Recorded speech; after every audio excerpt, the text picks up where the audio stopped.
हरे कृष्णा कृष्णा कृष्णा कृष्णा कृष्णा हरे हरे हरे, हरे, हरे हरे राम राम हरे हरे राम राम राम राम राम राम हरे। हरे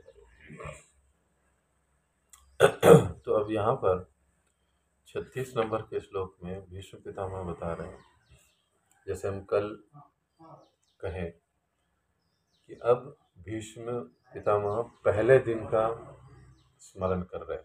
जब युद्ध आरंभ हुआ तब अर्जुन की जो अवस्था थी, किंग कर्तव्य विमूढ़, मतलब क्या करे क्या न करे समझ नहीं पा रहा था।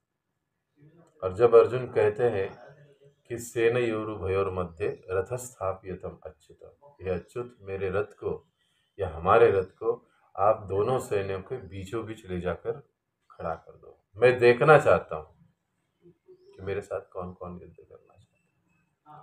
और हमने कल अंतिम में ये भी देखा कि भगवान, मराठीत आपण ज्याला म्हणतो जाणीवपूर्वक, हेतुतः भगवान ये दिखा रहे, पश्य पश्य देखो अर्जुन, ये तुम्हारे गुरु द्रोण है, इनके साथ तुमको लड़ना है।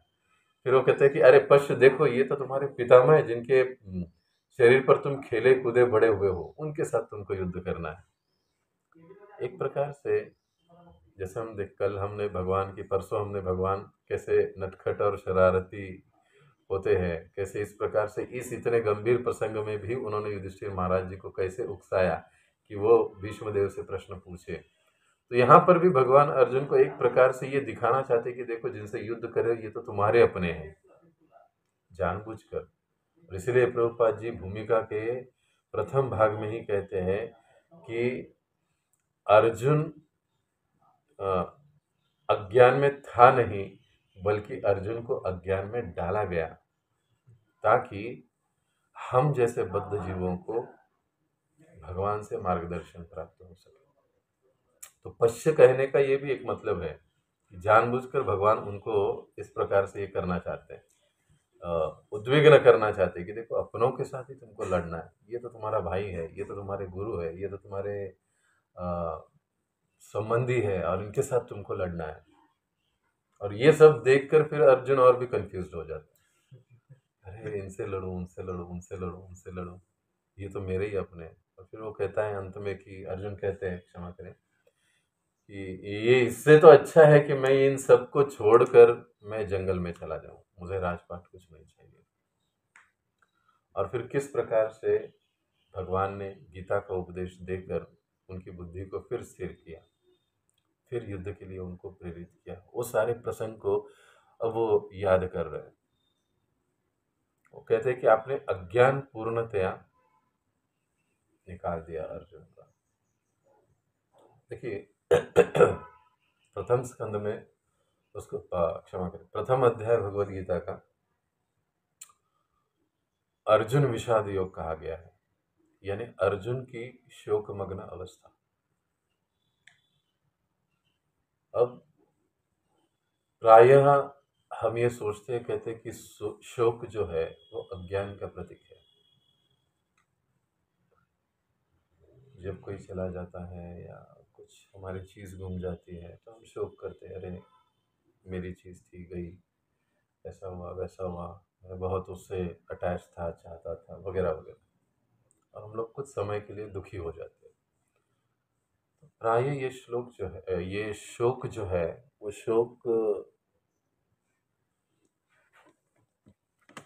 अज्ञान जनित शोक कहा जाता है। अब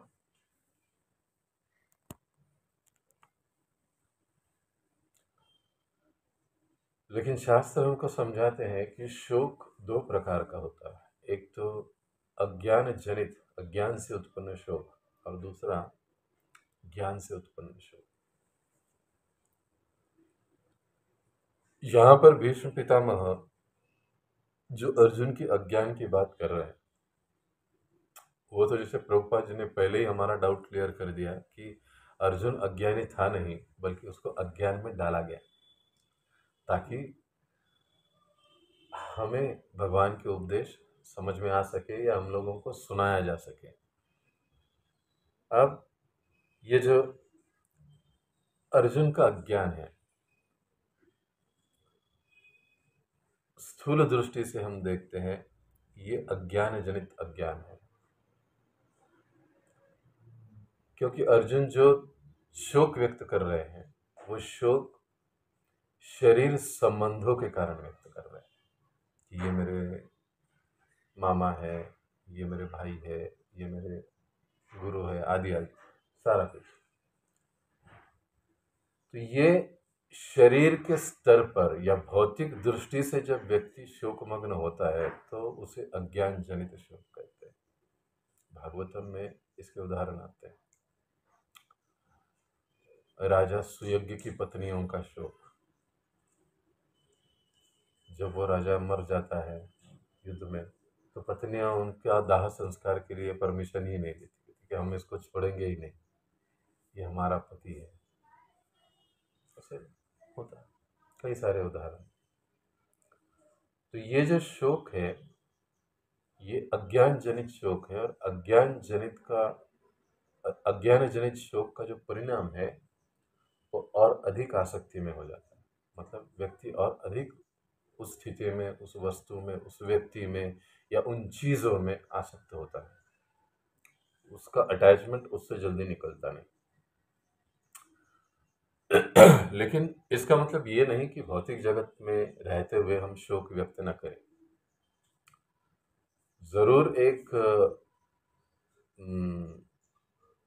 व्यक्ति को कहिए या भक्त को कहिए शोक व्यक्त करना चाहिए, लेकिन आत्मा और शरीर का यथार्थ संबंध जानकर जितना आवश्यक है उतना ही शोक व्यक्त करना चाहिए।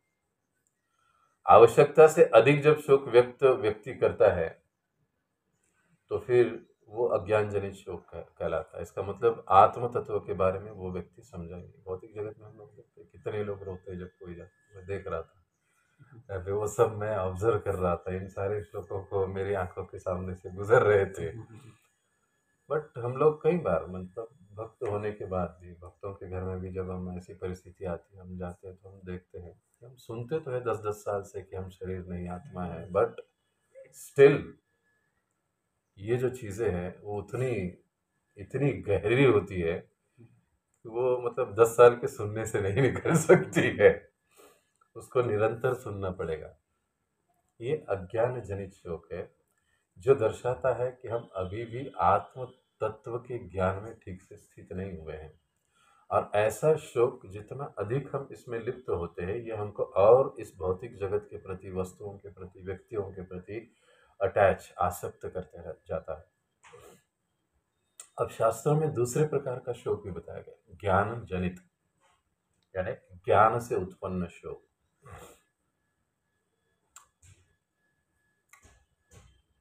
माता देवहूति का शोक।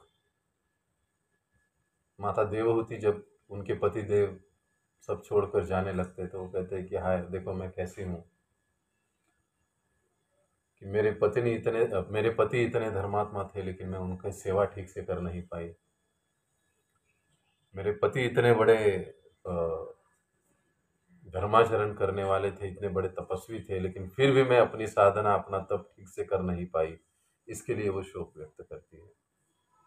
कई बार हम लोग भी कहते हैं कि हाँ इतना समय हो गया लेकिन मेरे 16 माला ठीक से नहीं हो रहा है, मेरे नियमों का पालन ठीक से नहीं, फिर मैं वैष्णव से ठीक से आचरण भी नहीं कर रहा हूँ। ये शोक जब व्यक्त होता है तो इस प्रकार के शोकों को ज्ञान जनित शोक कहा जाता है, क्योंकि हम इस बात को जानते हैं कि हम शरीर नहीं आत्मा है। और प्रभुपाद जी ने हमको, अपने गुरु ने हमको इतना समझाया है, इसके बावजूद भी हम वैष्णव के साथ ठीक से नहीं रहे, इसके बाद भी हम लोग अपनी साधना ठीक से नहीं कर रहे, ये गलत बात है। ये कहीं ना कहीं हमको इसका साक्षात्कार कहिए या इसका अनुभव, या जरा आपण म्हणतो की मनाला संकोच होत राहतो कि अरे नहीं हो रहा है, नहीं हो रहा है, करना चाहिए, नहीं हो रहा है, लेकिन सोचते हैं हम, लेकिन फिर भी नहीं होता है, सोचते हैं फिर भी नहीं। लेकिन ये जो सोचना है कि नहीं हो रहा है, होना चाहिए, नहीं हो रहा है, होना चाहिए, मुझे सेवा में जाना चाहिए, मुझे सत्संग में जाना चाहिए, कथा को सुनना चाहिए, ग्रंथों का अध्ययन करना चाहिए, इसी में मेरी भलाई है, लेकिन हाय मैं नहीं कर पा रहा हूँ, ये जब हम कोई व्यक्त करते हैं ये ज्ञान जनित शोक कहा जाता है। कि एटलीस्ट हम ये समझ रहे, भले ही साक्षात्कार के स्तर पर हम लोग नहीं समझे हैं कि हम शरीर नहीं आत्मा है, दो चीज़ें होती है, एक बौद्धिक स्तर पर चीज़ों को समझ लेना और दूसरी चीज़ है आत्म साक्षात्कार, यानी आत्मा के स्तर पर उन चीज़ों को समझ लेना। जब बुद्धि के स्तर पर हम प्रारंभ में हम सबकी अवस्था, मेरी भी अवस्था है कि हम बुद्धि के स्तर पर इस चीज़ को समझने की कोशिश करते हैं। शरीर नहीं, आत्मा है। हम हर व्यक्ति से जूनियर है और इसी भाव से हमको वैष्णव सेवा या वैष्णव से व्यवहार करना चाहिए, हमारी साधना भक्ति अधिक दृढ़ करनी चाहिए, ये हम समझते हैं। अब समझते हैं लेकिन कई बार होता नहीं है। लेकिन ये समझना हमारे सुधारना की ओर पहला कदम होता है।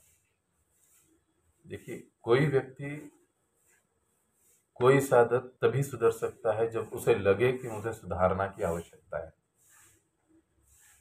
तब तक नहीं ऐसे हो सकता। इसलिए भीष्म पितामह यहाँ जो बता रहे हैं ना कि आपका अज्ञान पूरी तरह से नष्ट किया, और अब अज्ञान कैसे नष्ट होता है इन बातों को भी उन्होंने पिछले 2 श्लोक पहले बता दिया है कि पूर्णतया मति को भगवान में लगा देना।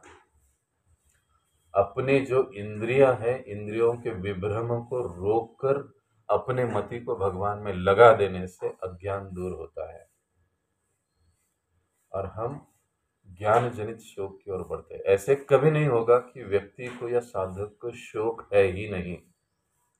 चैतन्य शिक्षाष्टकम हम पढ़ते, चाहे वहां पर भी हमको शोक की अवस्था दिखाई देती है। अंतिम श्लोक चैतन्य महाप्रभु, हाँ, वो कहते हैं कि कब वो समय आएगा। भक्ति विनोद ठाकुर जी के कितने सारे भजन हम लोग देखते हैं, वो कबे हवे से दिन हमारा, तो शोक व्यक्त कर, कब कब वो समय आएगा। ये जो शोक व्यक्त करने की जो बात है, ये ज्ञान जनित शोक है और ये साधन भक्ति के लिए उन्नति की ओर जाने वाला स्थिति है। ये हमको सोचना चाहिए। दॅट मीन्स एका भाषेत आमचे गुरु महाराज सांगतात की साधक को हमेशा साधकाला नेहमी सिंहावलोकन केलं पाहिजे। महाराज म्हणतात, सिंह जसं 2 पावलं पुढे चालतो, परत मागे जाऊन काही अंतर पुढे चालतो आणि मागे वळून परत बघतो, कोणी आहे तर नाही ना, काय राहिलं तर नाही ना, आणि परत पुढे चालतो।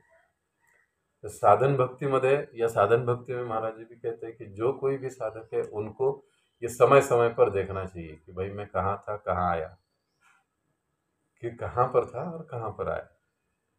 और इसी बात को गौरांग प्रभु हनुमान जी के उदाहरण से समझाते हैं। जब वो वहां पर जाते हैं, लंका में जाते हैं और लंका का दर्शन करते हैं, विशेष रूप से रावण के राजमहल का दर्शन करते हैं, कई सारे स्त्रियों को अस्त व्यस्त अवस्था में देखते हैं। कुछ स्वल्प क्षणों के लिए उनका चित्त विचलित हो जाता है और तब वो 3 सवाल अपने आप से पूछते हैं कि अरे मैं यहाँ क्यों आया, मैं ये सब देख रहा हूँ, इसका उद्देश्य क्या है।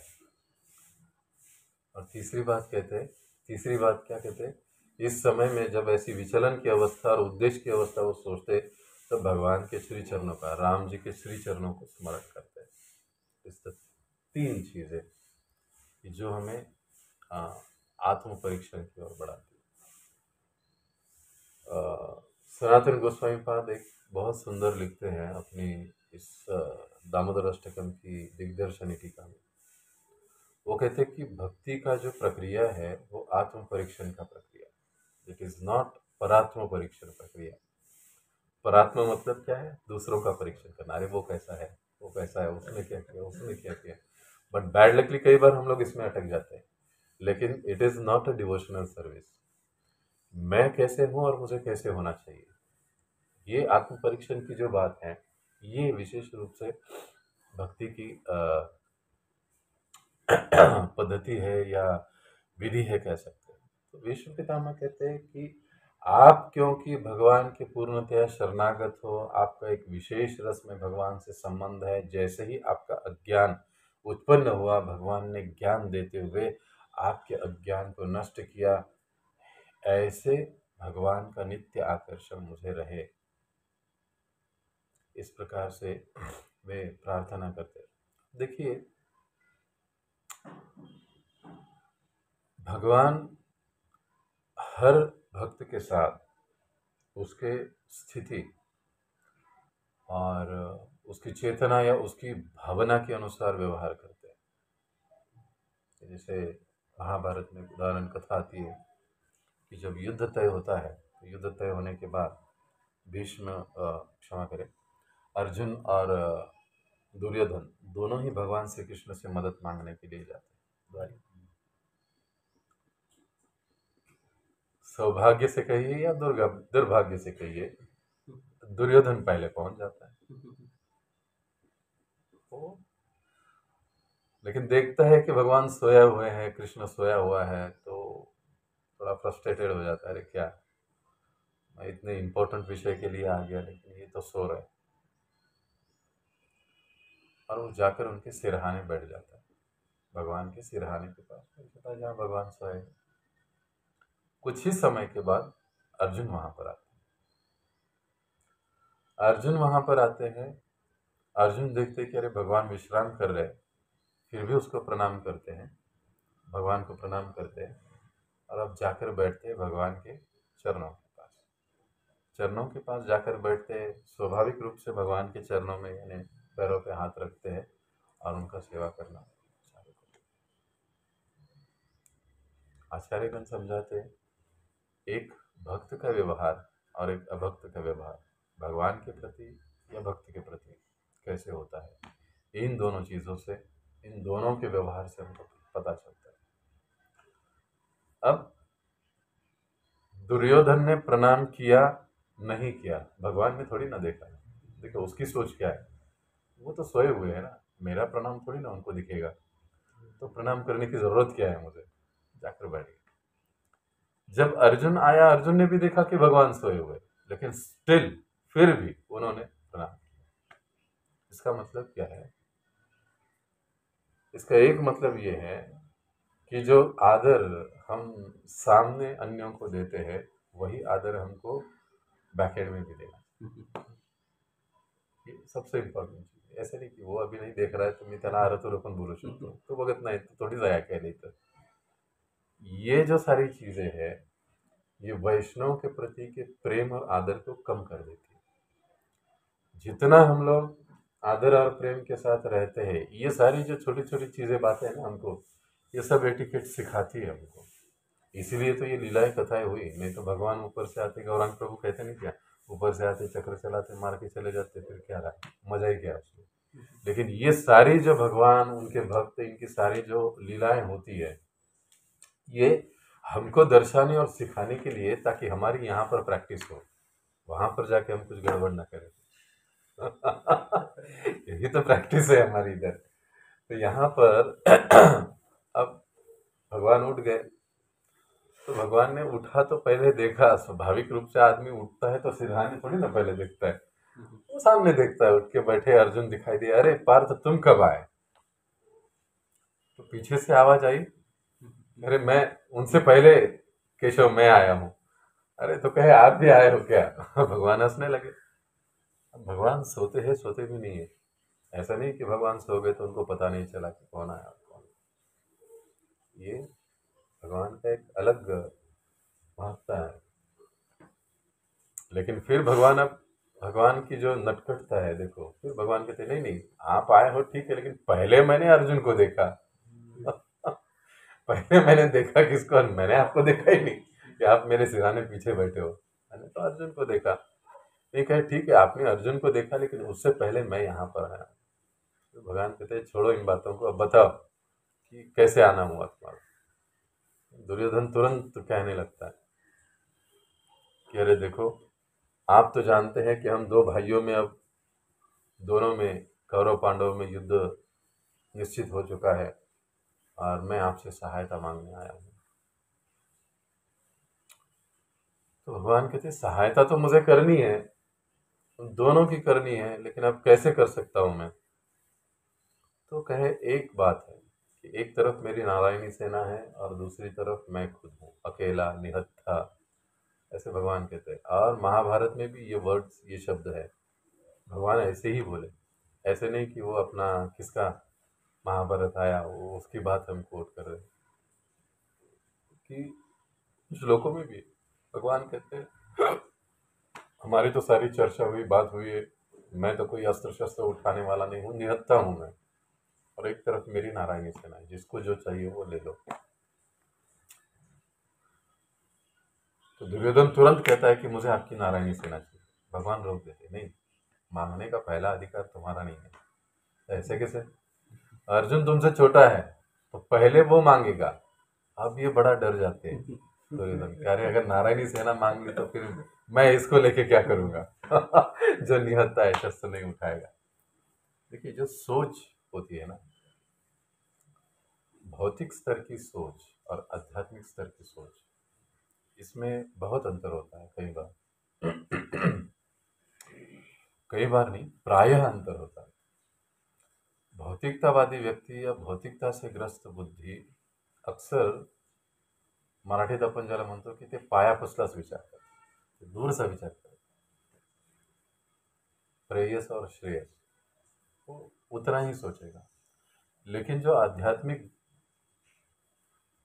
वाली बुद्धि है, वो बहुत गहराई से सोचकर ही आगे चलेगा। अब अर्जुन सोच में पड़ जाता है, तो वो तुरंत, मतलब सोच में नहीं पड़ जाता है, ये दुर्योधन सोच में पड़ गया, अब क्या होगा। अर्जुन कहता है कि हे प्रभु, मैं तो आपसे मदद मांगने आया हूं, मुझे आपकी नारायणी सेना नहीं चाहिए, मुझे आप चाहिए। तो इधर अंदर से तो दुर्योधन बड़ा खुश होता है कि कितना बेवकूफ है ये, देखो इसने मांग मांग के क्या एक अकेला कृष्ण मांग लिया। तो कहे ठीक है, अभी वो तुरंत बोल, ठीक है, अभी इसने अगर आपको मांग लिया तो अभी आप ही रख लो, आप ही इसके पास जाओ, मुझे नारायणी सेना दे दो। तो भगवान हंसते हैं कि ठीक है, क्या अर्जुन तुम वाकई में मुझे ही चाहते हो या नारायणी सेना चाहते हो? पुनः एक चांस देते हैं। पुनः दुर्योधन कहता है नहीं नहीं भगवान, अभी तो उसने ले लिया ना कृष्ण, अब क्यों चेंज कर रहे हो? बात तय हो जाती है, दुर्योधन को नारायणी सेना, अर्जुन भगवान। अब दुर्योधन चला जाता है, अब दोनों मित्र साथ में। भगवान अर्जुन से पूछते कि अर्जुन, जब तीनों लोकों में अजेय सेना तुम्हारे सामने थी, तुमने उसको क्यों नहीं मांगा? ये तुम्हें बहुत भारी पड़ेगा युद्ध के समय, क्योंकि मेरी जो नारायणी सेना है उसको कोई परास्त नहीं कर सकता है, आप जानते हो। तो कहीं प्रभु, मैं जानता हूँ इस बात को, लेकिन मैं इस बात को भी जानता हूँ कि जहाँ पर आप हो वहीं पर मेरा कल्याण है, इसलिए मैं आपको ही चाहता हूँ, बाकी आप जाने। मैं सिर्फ आपको चाहता हूँ, आपके पास आया था, मुझे दूसरा कुछ भी नहीं चाहिए। तो भगवान बड़े प्रसन्न होते हैं।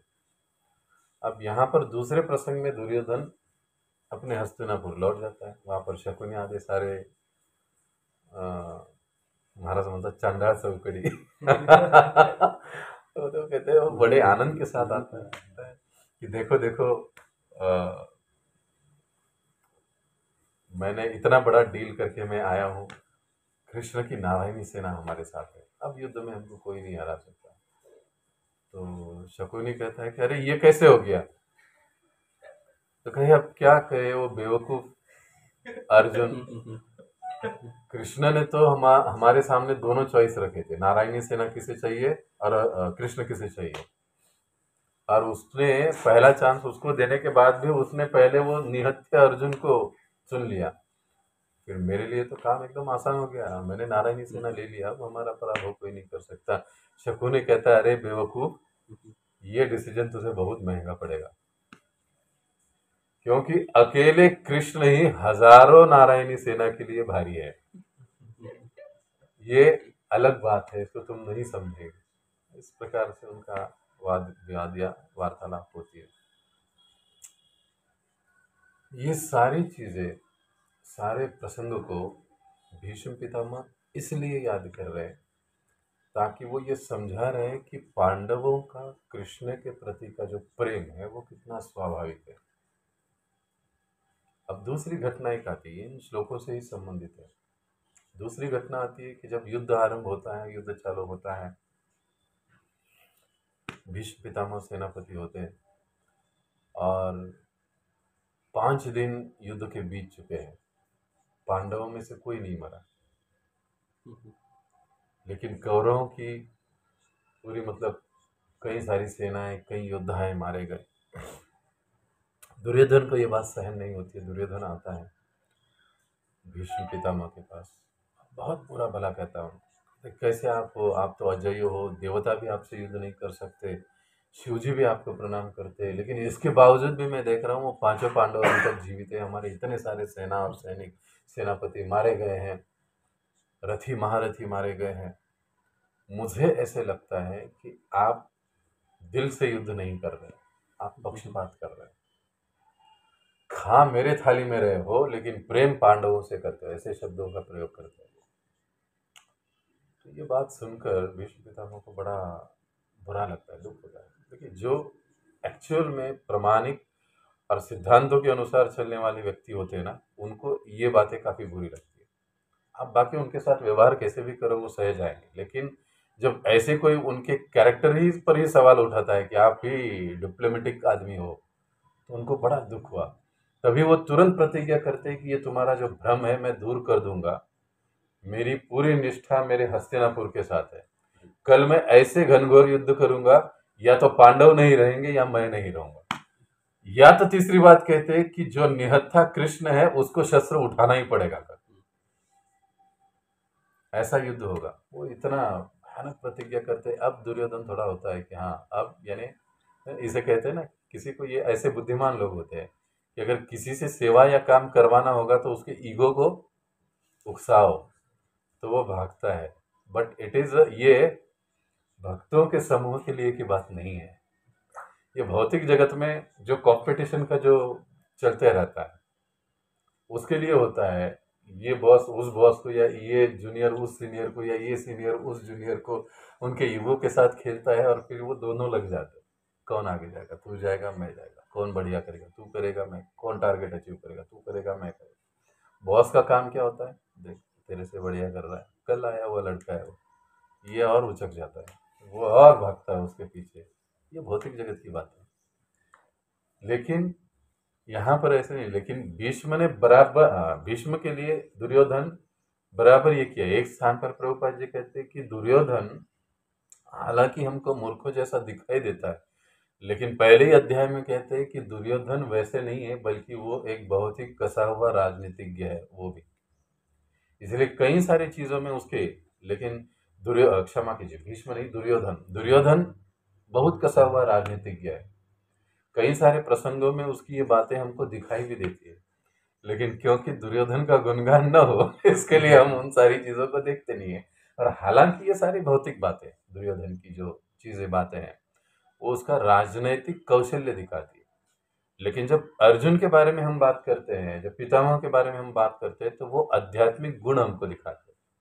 इसलिए हम लोग इनकी स्तुति करते हैं। कई बार लोग कहते हैं आप कर्ण के बारे में कुछ नहीं बोलते हो, कई बार लोग कहते हैं आप अरे दुर्योधन के बारे में कुछ, वो भी तो बढ़िया था ना, वो थोड़ी ना ऐसे कुछ गलत था।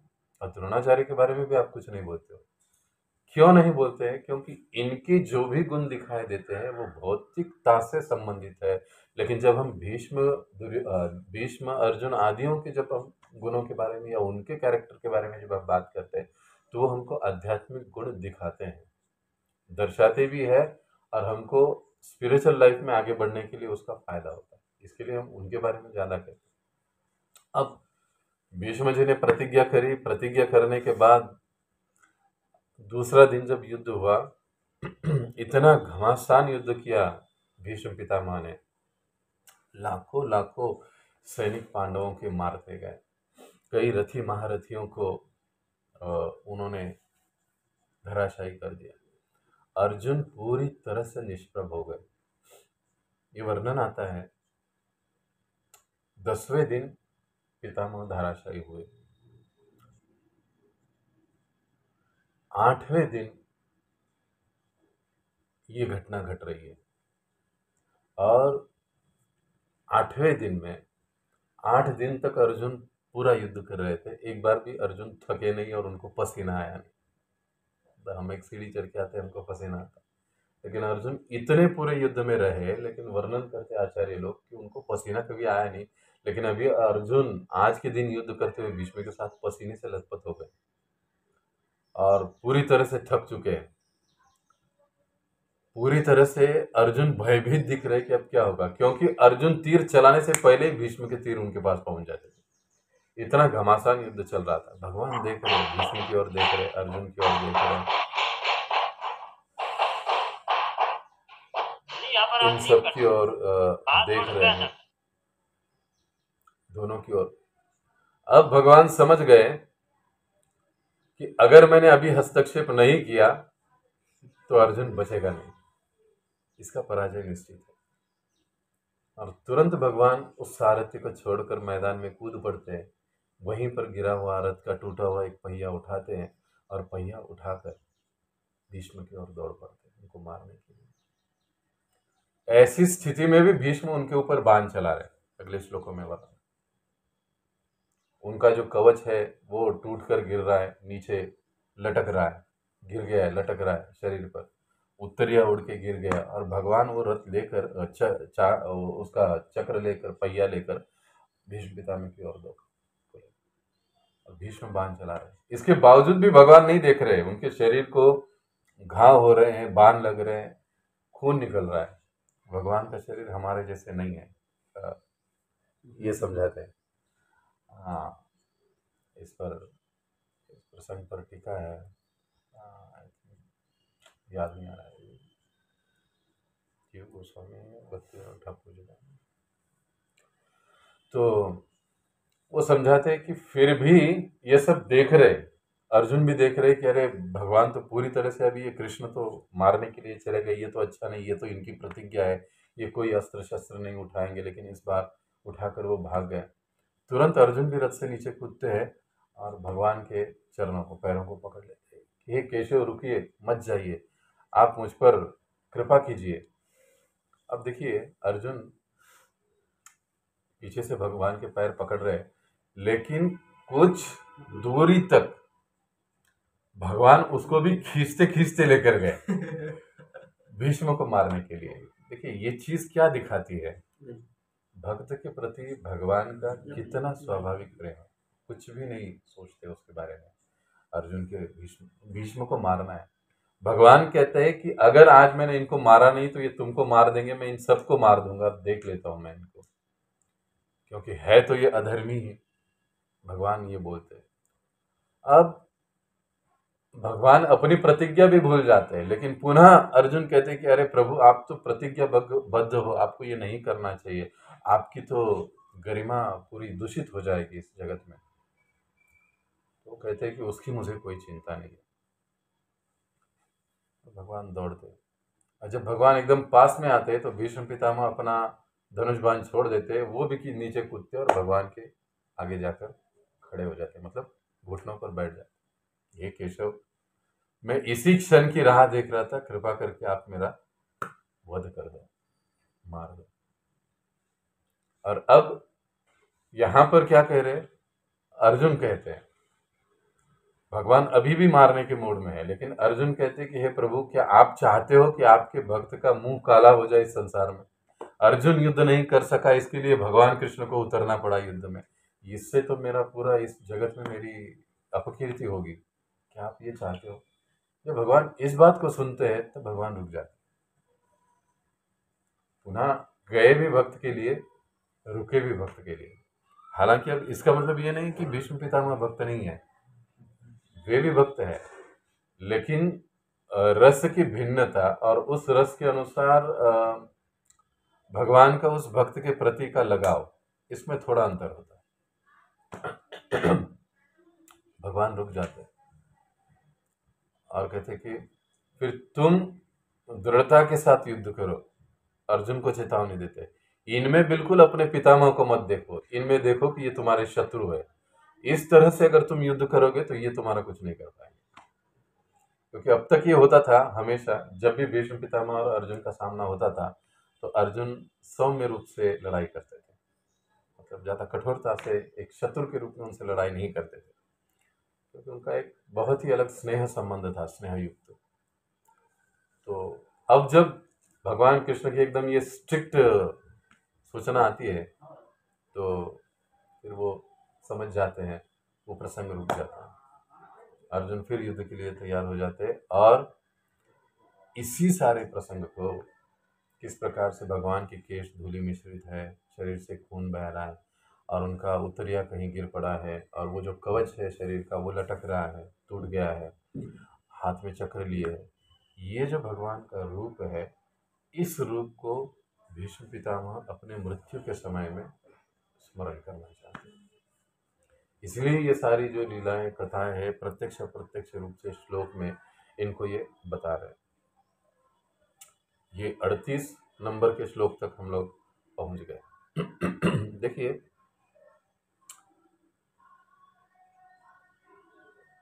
भगवान का एक विशेष गुण है जो हम देखते हैं, दामोदर लीला में देखते हैं, अभी इस भीष्म स्तुति करते हुए इन भगवान की लीलाओं में देख रहे कि भगवान भक्त वत्सल है। जो दृढ़ निष्ठावान गंभीर प्रामाणिक भक्त है, इनके लिए भगवान कुछ भी कर गुजरते हैं। ऐसे नहीं कि पहले हुआ था, आज भी हम लोग अपने जीवन में भगवान के हाथ को, भगवान की कृपा का अनुभव कर सकते हैं अपने डे टू डे लाइफ में। बस अपनी शरणागति उस दर्जे की होनी चाहिए। अपना भगवान के प्रति का जो सेवा भाव है, गुरु के प्रति का, हमारे प्रभुपाद जी के प्रति का जो सेवा भाव है, वो उस दर्जे का होना चाहिए। तो हम देख सकते हैं कि भगवान आज भी अपने भक्तों के साथ उतना ही प्रेम युक्त आदान प्रदान करते हैं। अब जो 39 नंबर का श्लोक आता है,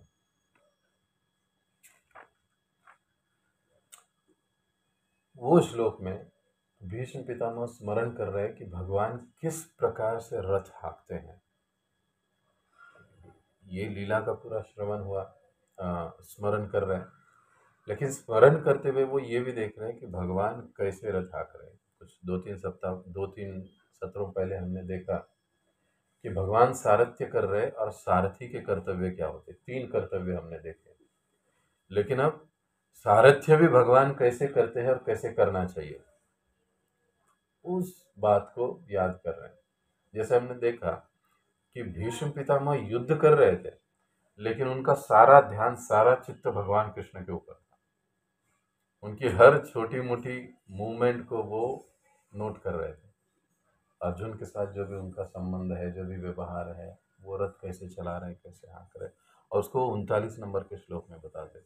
ज्यांनी आपल्या उजव्या हातात चाबूक घेतला आहे आणि डाव्या हातात लगामाच्या दोऱ्या धरल्या आहेत, कोणत्याही परिस्थितीत अर्जुनाच्या रथाचे संरक्षण करण्यासाठी जे अतिशय काळजी घेत आहे, सॉरी, निरातिशय काळजी, प्रभुपाद जी शब्द प्रयोग करते हैं। और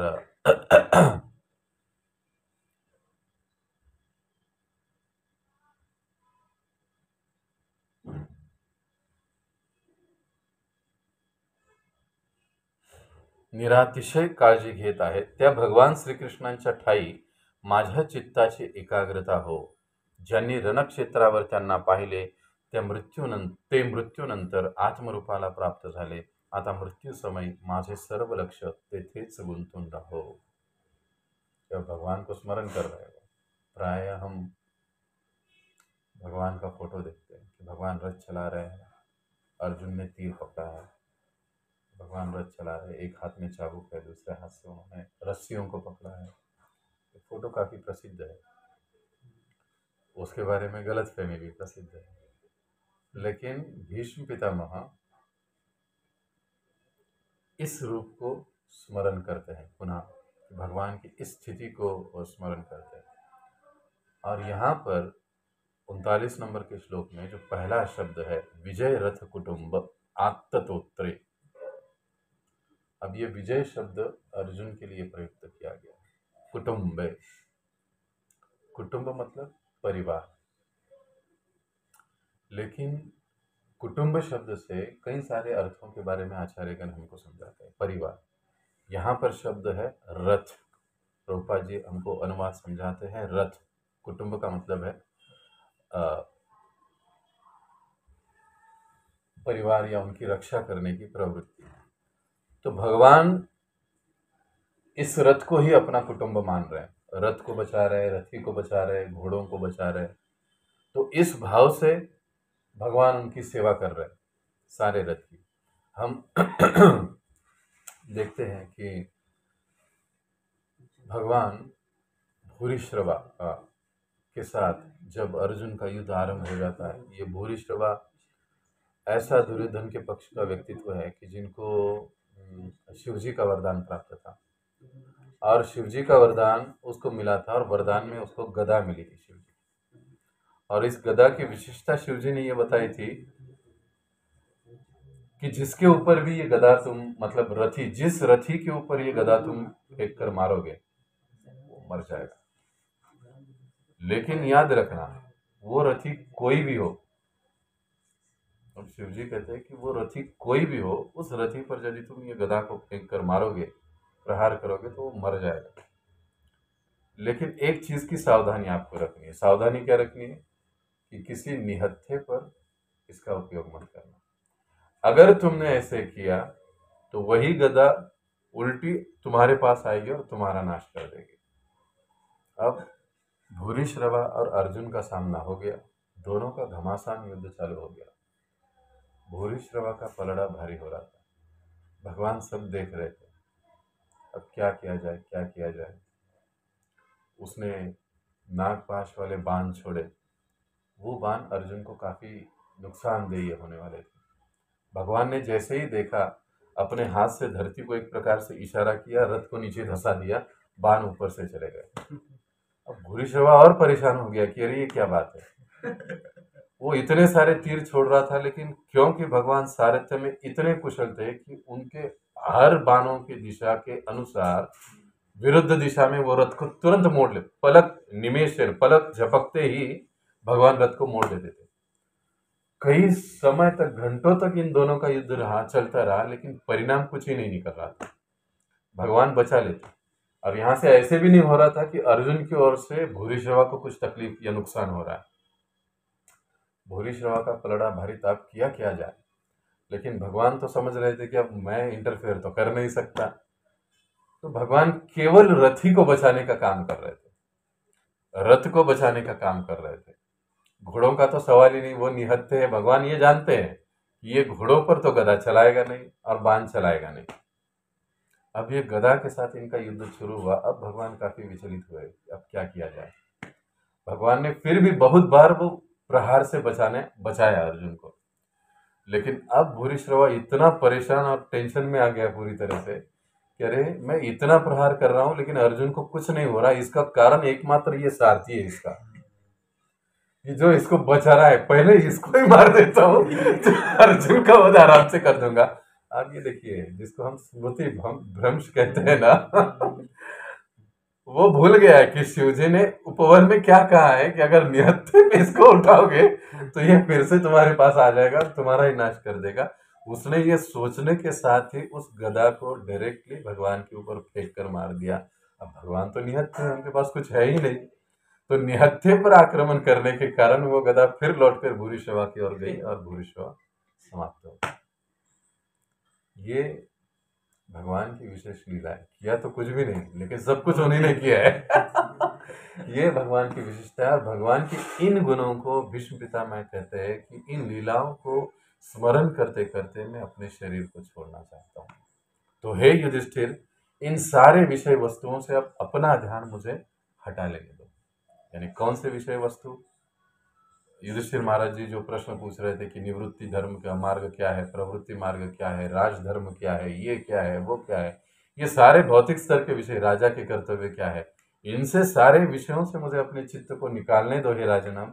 और अब मुझे केवल भगवान कृष्ण में, जो मुझ पर आपके संबंध से कृपा करके आए, मेरे संबंध से नहीं। कई बार हम कहते हैं कि मैं भगवान की इतनी सेवा करता हूँ, भक्त करता हूँ, भगवान के लिए मैं विशेष हूँ, भक्तों के लिए मैं विशेष हूँ। लेकिन यहाँ पर हम लोग देखते हैं कि भीष्म पितामह ये नहीं कहते, वो कहते हैं मैं प्रेम शून्य हूँ।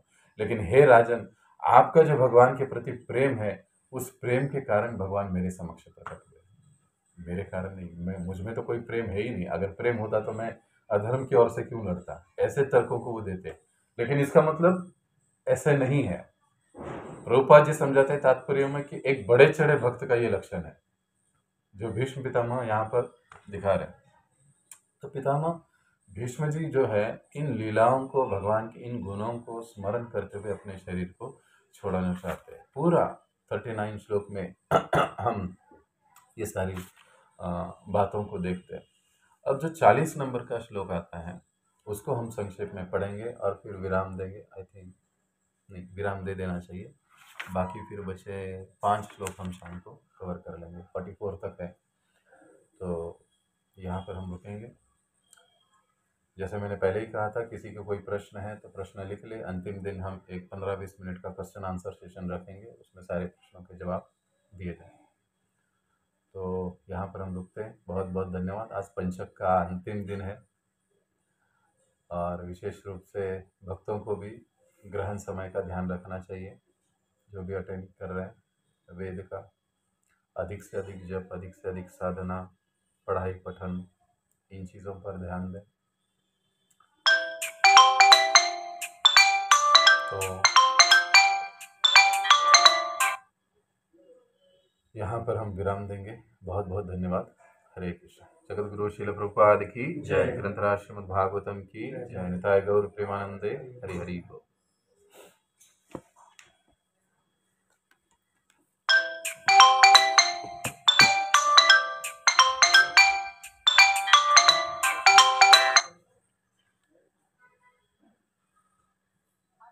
हाँ बोला, काय म्हणताय?